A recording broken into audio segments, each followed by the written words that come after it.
Well, good morning, church. Good morning. It's an honor to have the opportunity to speak with you guys today. Most of you know me pretty well, but just in case you're new and perhaps don't, my name is Mark Treece. Ann and I, who's my wife, have been coming to GFC for close to 10 years now. It's hard to believe it's been that long. But within the last year, I became an elder here at GFC, and I guess one of the initiation rites must be that you have to speak at some point. So here it goes. It's really good to see some of you first service folks. I don't know if I've ever been to the first service. We usually, with 4 young kids, we're doing good to get about 10 minutes late to the second service. So, but nevertheless, good to be here this morning. Pastor Joel, as many of you know, are away on a mission trip to Nicaragua this week, along with other members of our church, Alex Crow, Millie Henderson, Jeff Presley. If you've been following some of Joel's online reports, you certainly know they've had an amazing week. He mentioned seeing over 1,000 patients. They mentioned leading a vacation Bible school for 1,500 or more Nicaraguans, 75 of which accepted Jesus as their Savior. So praise God for that. I look forward to hearing more stories from their team. I pray for their safe travels. They'll be coming back home, I believe, today. Now, what our friends and our pastor are doing in Nicaragua is truly very good, and it's exactly what Jesus calls us to. I love the song Joey played about our good, good Father. Our good, good Father calls us to also do good things, and we're going to talk more about that this morning as we jump into our passage in a second. Well, if you've got your Bible, please open it to 1 Peter chapter 2. You guys know the cue. Joel probably would get all over me if I didn't mention it, but we do celebrate the Word of God here at our church. So thank you guys for being on top of things. We've been going through a study called Signs of Life, journeying through the book of 1 Peter. Now, just to recap briefly, in chapter 1, the letter started with Peter thanking God for salvation and encouraging the early church to let the trials and persecutions they were facing to refine their faith.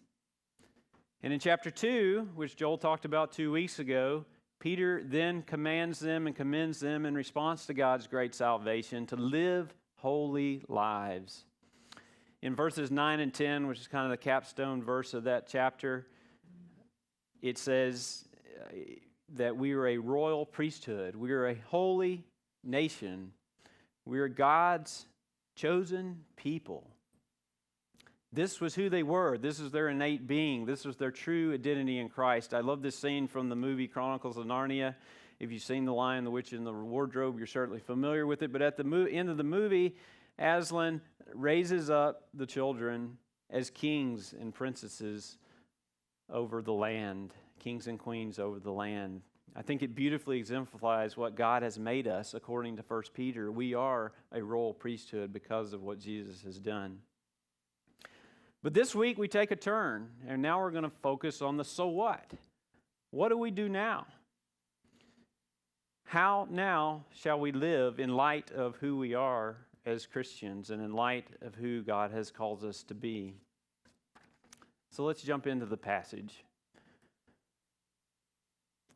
Starting in verse 11, it says, "Beloved, I urge you as sojourners and exiles to abstain from the passions of the flesh which wage war against your soul. Keep your conduct among the Gentiles honorable, so that when they speak against you as evildoers, they may see your good deeds and glorify God on the day of visitation." So at the beginning of verse 11, Peter emphasized very strongly that as Christians, they and us as well, are like exiles or sojourners. In the New Living Translation, it says temporary residents or foreigners. Now, just a show of hands, who here likes to travel internationally or has ever spent time traveling in a foreign land? So some of you have, and it's a great experience. I've had a few myself, but if I have to be honest, I have to confess, I'm not sure I really like the feeling of leaving our country. I'm sort of used to the good old USA, and sometimes get uncomfortable when I know I'm approaching an international trip of some sort. I'm the kind of traveler, I'm always walking around with one hand on my wallet, one hand on my passport, just hoping I make it home with my money and my passport. If I can do that, it's been a good trip. I'll never forget the time when I traveled to India for the first time with Ann. We were relatively newlyweds. We were going to meet her family and her grandmother. It was a long flight, of course. We landed at some ridiculous hour at 4 a.m. I was exhausted. I was tired. And it certainly didn't help that once I landed, I found out that my luggage had not made it.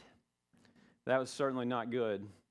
I immediately found myself crowded around a host of other Indian travelers, and Ann, she was so excited to see her family, she took off, and I was there trying to deal with the airline personnel who was doing his best to scribble down every ticket number of every missing piece of luggage. He actually had a flip chart and was pointing to luggages saying, please tell me, does your luggage look like this or look like that?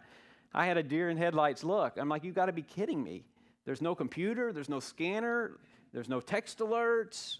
I really never thought I was going to see my bags again. Of course I did. I got my bags on the next flight. But then it got even worse. I jumped in a car with her family. Now, I was fully prepared to be riding on the other side of the road, or the wrong side of the road, as an egotistical American would say. I knew that part, but what I didn't know is that using lanes in India is a little bit uncommon. Like, it's just kind of a suggestion. It's not really the way it is here. And this was really quite an experience. And not to mention that, there's just cars and motorcycles everywhere, and there's 1,200 people per square mile just walking the streets. I could be found huddling in the back, just holding on, just petrified of this experience, as they actually hired a professional driver who was driving like a professional driver. And this was a very nerve-wracking experience for me. So throughout the experience, I felt different. I looked different. I was different. There were times when I was not comfortable. Now, I admit we went on to have a wonderful trip, and her family was very hospitable, of course. They kept reminding me just to trust in God, not worry about the roads. But I had to communicate differently. I was the white guy from East Tennessee and was in a different world, a different environment. And the analogy here is that as Christians, we also are different. We're going to be uncomfortable at times in our current culture. We're going to look different and feel different. So it's in this context that Peter reminds his readers that they are not citizens of this world. They're only here temporarily. They're foreigners and aliens. Now, this would have been a very critical reminder to the early church for a couple of reasons. Firstly, this letter, the book of 1 Peter, was written around the time of Nero, who had become emperor. If you're familiar with Nero, you know he was infamous for his persecutions of the Christians. Many Christians were arrested and forced to confess under death. They were torn to pieces by dogs as punishment, or nailed to crosses, or doomed to burning flames and put on poles as torch lights for Nero's gardens. Just absolute atrocious things. But beyond the persecution from Nero, we also have to remember that they first faced a lot of resistance from the other Jewish sects. The same Jewish folks that had Jesus crucified were still around. They didn't like the Christians anymore after Jesus had risen from the dead and this movement had began, so they had resistance from that side as well. And many of them had resistance from within their own families, because if you became a Christian, you were going to face resistance from all these people. So the early church was truly in a foreign land. They were aliens. They had no clear citizenship in this world. And so this part of the verse is certainly Peter reminding them that they are sojourners and exiles.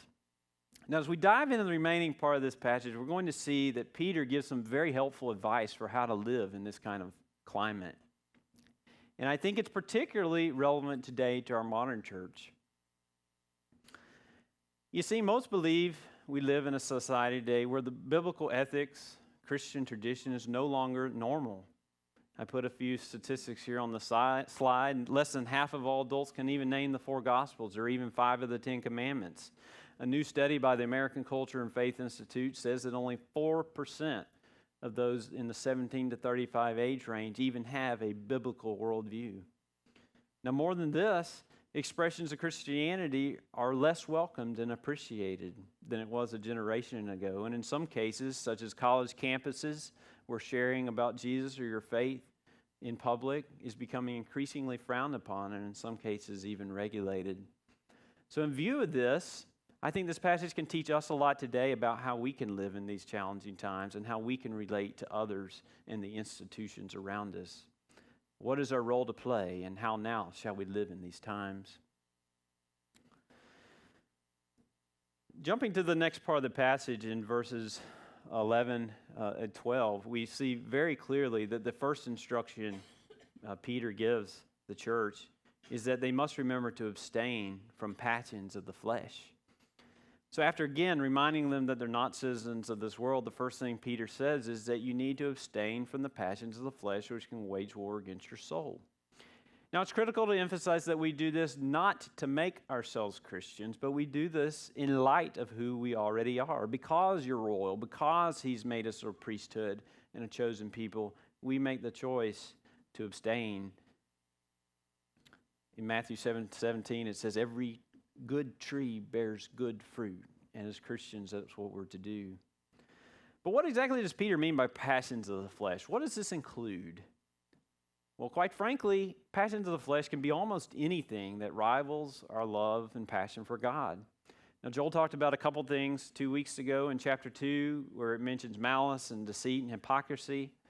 If you look back at chapter 1, it talks about passions of your former ignorance, which implies, in many cases, it could refer to temptations and sins that have gripped you, perhaps since before the time you were a believer in Christ.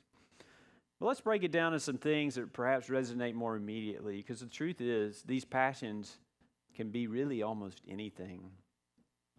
Take TV, for example. Can that become a passion of the flesh for you in some way? Or how about constant surfing or being in front of your iPhone, as I'm so guilty of at times? Or how about feeling like you've got to rush out and buy the latest, greatest new thing, even if you don't really have the money to do so? That could be also a passion of the flesh. Or what about a lust for power or control? Or what about feeling like you've always got to be self-promoting and self-exalting at work to make yourself look good? Any of these things, you see, can become an idol. It might be unhealthy eating habits. Any of these things can be a substitute for God. Passions of the flesh can include any lust for pleasure, money, power, food, self-attention, or success. There's really no shortage to this list. Any of these things can become gods that wage war in our hearts. Last fall, our community group went through a study by Kyle Eidelman called Gods at War. And one of the quotes from this book I'll share with you, it says, "These gods are at war, and their strength is not to be underestimated. These gods clash at the throne of your heart, and much is at stake." I think it's in that same tone that Peter writes. There's much at stake here if we indulge in passions of the flesh. Now, one of the reasons passions of the flesh are essential to avoid is that they have the tendency to overpromise but underdeliver. If you look at Psalm 106:19, it says this of the people of Exodus: "As you know, when Moses went up on the mountain to meet with God, the people down in the who stayed behind built a statue of a cow to worship." And Psalms puts it pretty bluntly in Psalm 106. It says, "These people traded their glorious God for a statue of a grass-eating bull." Can you imagine? That's not a very good trade. Trading the glory of God for a statue of a grass-eating bull. But how often we can do the same thing. You know, I can do this in my own life. I can often look too much to 18 to 20-year-old college basketball or football players, particularly those wearing an NC State uniform. And believe me, they let us down plenty of times. But how often I'll watch the game and I'll get into it, but then I'll end up mad or frustrated for an hour or two, and I'll kick the dog or push a kid, or we don't have a dog, so I push the kid. I don't really push my kids. But the point being is that it can have a trickle effect, and these things that seem to we think are going to deliver happiness so often don't. Maybe it's looking at a huge meal. At the time, just piling on another plate at the buffet or digging into another dessert. At times, that may feel really good, but then later, sometimes it doesn't. Whether it's a stomach ache or it just frustrates you where you're at with your health. You see, when we cave into passions of the flesh, what we're really doing is we're casting aside our true identity as a royal priesthood and a holy people. And instead, we fall back to creating our own passions, which ultimately cannot deliver. As Proverbs 4:23 says, above all else, we must guard our hearts, for everything we do flows from it. So the instructions in 1 Peter are really a reminder to us all that we've got to take proactive steps to guard our hearts. A great example in Scripture is from the story of Daniel, when he made the choice to abstain from the king's choice food. Now Daniel, he submitted to having his name changed. He had submitted to the Babylonian authorities at the time to being a part of their educational system. But when it came to eating the choice food, which was a prohibition in Scripture clearly, he could not do it. And he took a resolve, he took a stance to not defile himself and stay devoted to a course of action. So before we move to the next section, just think about this question. What steps can you take to abstain and guard your own heart? I encourage you to think through this with me, even as we journey home beyond the time of this service. So I want to shift to the next part of the passage now in verses 13 and 14, where now we're going to look a little bit about how we can actually live. We've kind of been told that we need to abstain, so now what? Where do we go from there? Verse 13 to 14, be subject for the Lord's sake to every human institution, whether it be to the emperor as supreme or to governors as sent by him to punish those who do evil and praise those who do good. For this is the will of God, that by doing good you should put to silence the ignorance of foolish people. Live as people who are free, not using your freedom as cover-up, but living as servants of God. Honor everyone, love the brotherhood, fear God, and honor the emperor. Now, does anybody find it a little bit peculiar that after saying you're in exile, you're different, you need to abstain and keep away, that now all of a sudden Peter's saying now you need to submit to these very authorities that are around you? It almost feels a little bit counter. But we're going to dive into this. You know, frankly, personally, I'm not sure I like this instruction so much about be subject to or submit. When Ann found out that part of today's topic was on submission, she said, I don't know that you're really that great at submitting, Mark. The truth is, she's right. She's seen me get into arguments at the DMV or with a waiter at the restaurant who's not doing something right. I can get very frustrated and often don't have a submissive posture. But nevertheless, this is the instruction. So let's unpack it a little bit. Let's first talk a little bit about why Peter is calling the church to have a submissive spirit. Well, the first reason is sort of basic and probably kind of obvious, but it's about maintaining civilized order and peace over anarchy and chaos. You see, God is a God of order. And even in our sin-stricken world, we're to live in peace with the human institutions around us. Ultimately, we're called to be peacemakers, not peace disruptors. Can you imagine a world where if we had no police officers or no speed limits or no judges or juries? Chaos and anarchy would ensue. But God in His common grace has given us these institutions ultimately for our own good. Now, these verses also teach us that government is God's idea. It's His idea. It was established by Him. It has a purpose. Two purposes that are mentioned in the verse is that, number one, to punish those who do evil, and number two, to promote the common good of society or to praise those who do good. These are, interestingly, the same two functions that Paul talks about in Romans 13, if you studied that passage before. Now, in today's highly politically charged environment, it can be easy to roll our eyes at the even mentioning of the word government. We can talk dismissively about our government and say, what a waste, or how many problems, there's no value there. And there are a lot of hard things to wrestle through with some of those realities. But I challenge each of you today to thank God for our government structures because they are God's idea. Government is not evil or bad. It's God's idea. There can be problems with certain rulers and leaders, but ultimately this was His plan and part of His common grace for us. The second reason we're called to submit, and this is talked about directly in the passage as well, is it says we're to submit to human institutions for the Lord's sake. Ultimately, it's about God's glory. And by submitting to others, we're ultimately in submission to Him as our supreme ruler. You know, this is exactly what Jesus modeled for us. It's easy to, one thing we need to remember about the book of 1 Peter is this is the same guy who, when Jesus was coming to be arrested, He stood up and rebelled against the authorities. He pulled out his sword and chopped off the ear of one of the authorities. This was what Peter did in response. This was certainly not submission, but then, of course, he witnessed what Jesus did next. Jesus obviously rebuked Peter. They put away the sword. And Jesus obviously willingly handed himself over to the authorities. Why did he do that? Well, we know. For a much greater cause, which was ultimately the cross.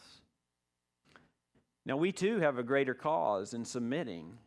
It tells us in verse 12 that it is God's heart for the pagans in our culture to glorify God. That's God's heart, for the pagans to glorify God. And by having a submissive spirit and yielding, we can actually bear witness to unbelievers around us, just as Jesus did when he gave his own life, went to the cross, paving a way for the pagans to glorify God. So we've talked a little bit about why submit. Now I want to shift to how practically can we as Christians put this into action in our culture. There's 5 things I want to suggest and go over here that I believe are highlighted here in the passage. The first approach is to show respect to all. There's so many words here in this passage. Honor every human institution. Honor everyone. Respect all with all respect.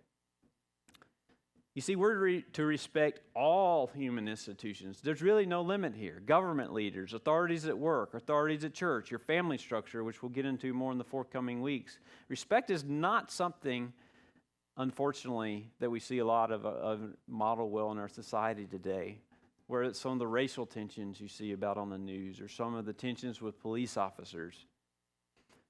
And in this highly politically charged environment, both sides of the aisle are so quick to denigrate one another's perspective. There's not much of a conversation going on, and there's constantly belittling of the other side's viewpoint. But this passage is calling us to rise above it, to honor everyone. There are no exceptions here. Let's look at a few cases. Let's take the extreme case of a harsh criminal, maybe somebody that's violent, or maybe even someone that's hurt you personally. How can you be committed to honoring even them? Let me suggest a couple of ways. You can support a fair trial.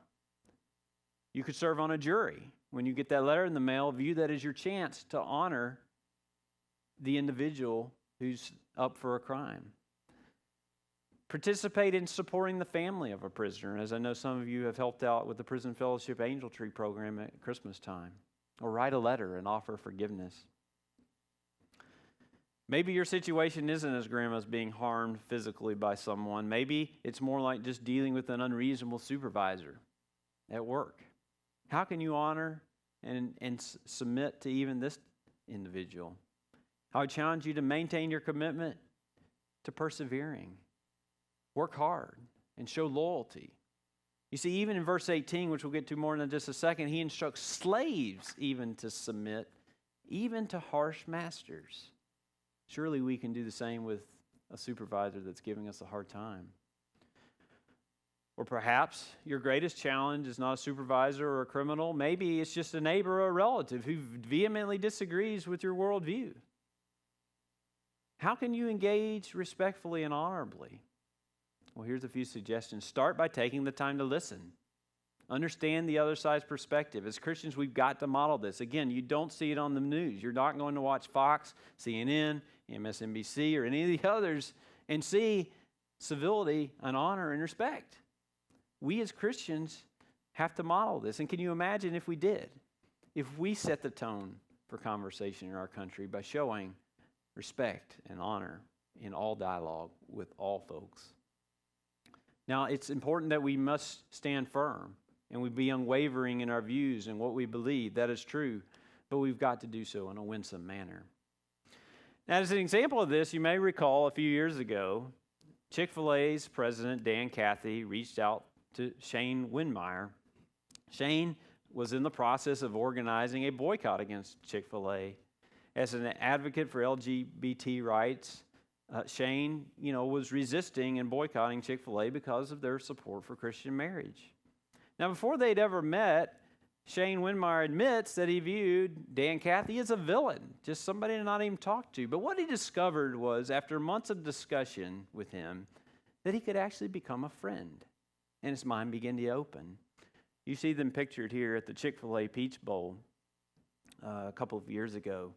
But in the Huffington Post, Shane Winmeyer writes this, and I've got the quote on the screen so you can follow it. It says, Dan expressed a sincere interest in my life. He wanted to get to know me on a personal level. He wanted to know about where I grew up, my family, my faith, and even my husband, Tommy. In return, I learned about his wife and kids and gained an appreciation for his devout belief in Jesus and his commitment to being a follower of Christ more than just a Christian. Now, in no part during this dialogue did Dan ever compromise his beliefs throughout the friendship. But nevertheless, he was able to be a respectful and peaceable witness, even on a controversial topic. The second thing in this passage I think that's highlighted is that as Christians we're called to always do good and serve others.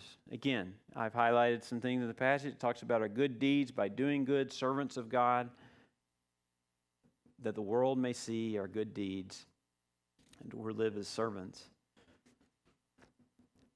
Now, you've probably heard skeptics of Christianity often criticize believers for being hypocritical or make claims that Christianity and religion are just another part of the world's problems.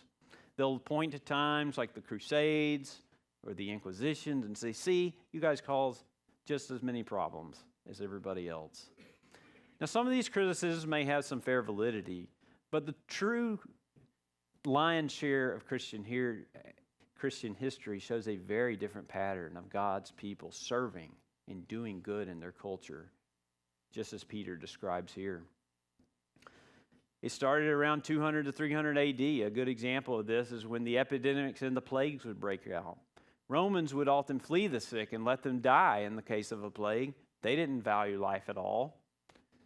So that was just the pragmatic thing to do. But Christians, because of their commitment calling from Jesus to care for the sick, they would risk their life and run in to help the diseased and to minister to them, just as Jesus had done for lepers. In some cases, it cost them their life. Now, more recently, we saw a picture of this. You may have followed this story along the news.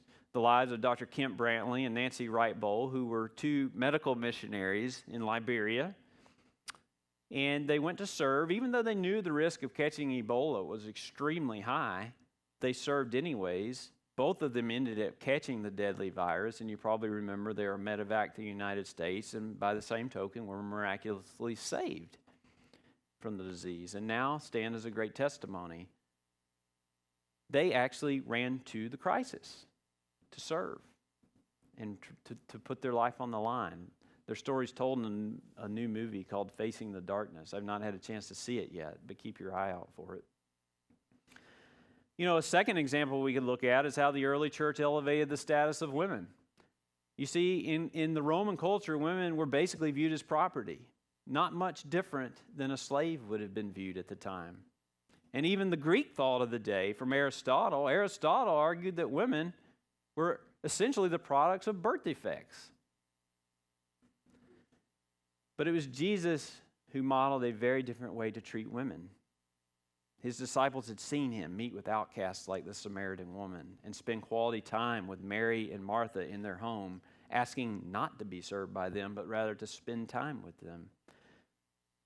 You see, women played a vital role in the establishment of the early church because of this picture that Jesus had put forth.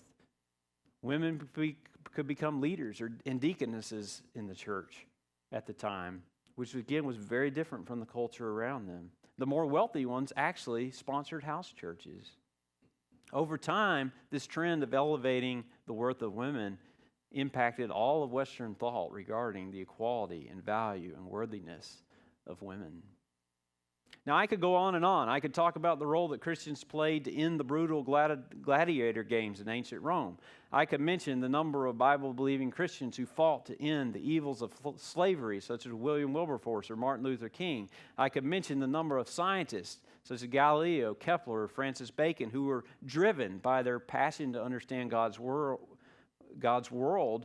and to understand His creation, that produced some of the greatest scientific discoveries that we know. So get this point. Christians must always do good for our culture around us. However, whenever, wherever you can. What brings me a lot of great personal joy as a member of this church and as an elder is to see so many of you doing these things regularly. From helping those who need food and shelter through the Family Promise Ministry, or traveling to Nicaragua on a mission trip, as some of our colleagues are doing now, to going to the homes of prisoners at Christmas time, to packing shoe boxes that get shipped all over the world, to fostering or adopting children, as I know some of you have done and we heard testimonies about last week, or to baking and buying amazing cheesecake, and even getting into bidding wars over Ethan Crow's cheesecake, just to send extra money to Kentucky and help families that are in need. See, you do good, church. And by doing so, you're going to change the world. And so I want to encourage you with that this morning. The third point I want to mention, and forgive the rhyme, the silly rhyme, but we're not to fight, but instead we're called to be salt and light. See, in verse 18 to 21, Peter begins talking to slaves in this. And he says, slaves, you must also submit. Of course, slaves had no power or worth in this day, and we all know this practice was terribly evil and inhumane and ungodly. Peter knew that. But nevertheless, he commends slaves here to submit with all respect, even in injustice. And then he goes on to bring up the example of Jesus, and it quotes, and when they hurled insults at them, he did not retaliate, and he made no threats. Instead, Jesus trusted himself to the ultimate judge. What can this passage teach us? I believe it's telling us that we're not to retaliate or fight or seek our own vindication within our culture when we get wronged or insulted, but rather we're to patiently trust God and resist the urge to fight. You know, Jesus said the same thing in Matthew 5:38 when he instructed us, do not resist an evil person. If someone strikes you on one cheek, then you turn the other cheek. A great example of this is the story of Jackie Robinson, number 42. If you're a baseball fan, you've certainly heard of Jackie Robinson. He was one of the first African-American players to break the color barrier of his day. And as he was entering the baseball scene, he faced unbearable pressure and insults and even physical attacks just because of his skin color. But through the counsel of his general manager, Branch Rickey, and the clear discipleship from a Methodist minister in his life, Jackie Robinson learned that he was going to have to put into practice the teachings of Jesus. He was going to have to turn the other cheek. If he were to go out there and retaliate and engage in the fight, we would not know number 42 as number 42. And so this is a great example of what it means to be salt and light. Rather than getting into a fight, focus on how you can bring about change and submit in your spirit. Now, admit this whole theme of submission, I've already alluded to it earlier, that there's a part of it that's tough to digest. There's a part of it that seems unjust and unfair. I can be a little bit of a fighter by nature. Aren't we supposed to share truth? Aren't we supposed to see justice? Aren't we supposed to fight for our culture? Well, the truth is there is a difficult tension in these things, but ultimately we're called to be a light in our world. We're expected to speak and not always be silent. We're called to choose the narrow path and not just blindly follow the paths of our culture. In the remaining couple minutes, I want to highlight just two additional thoughts, and then we'll wrap up. We must engage our church, our culture. The church must engage our culture both boldly and winsomely. And one statement here that helps us think through how to do that, it comes from the late Chuck Colson, who I read a number of his books and really was inspired by. But he talks about the criticality of Christians seeking to propose better ways of living. It's not our job to impose things on our culture. We're not seeking to force our will. We're simply suggesting a different path, a better path. You see, the truth is, because of our belief in the Bible and what it says, we are tapped into a better way, a better approach to life. Our worldview can address the tough questions of the day. We're far from perfect, but our God is perfect. Whether it be topics related to marriage or how to help the sick and the poor or how to value innocent life, we should propose different ways of living. You know, Converse to this, we should not seek to impose. Jesus didn't impose his way on people. He merely told who he was and pointed to a better path. God has given all humans the free will to choose and a free mind. It's our responsibility to propose. Colossians 4:6 says this, "Let your conversations be full of grace and seasoned with salt." It's critical that we be graceful in our exchange with others and show honor and respect. But we're also to act in a way that makes others thirsty for truth and curious about God. We're to be a healing balm in our world. You know, salt can have a great cleansing and curing effect. But sometimes when salt first enters the wound, it's going to sting. And that's just a part of it.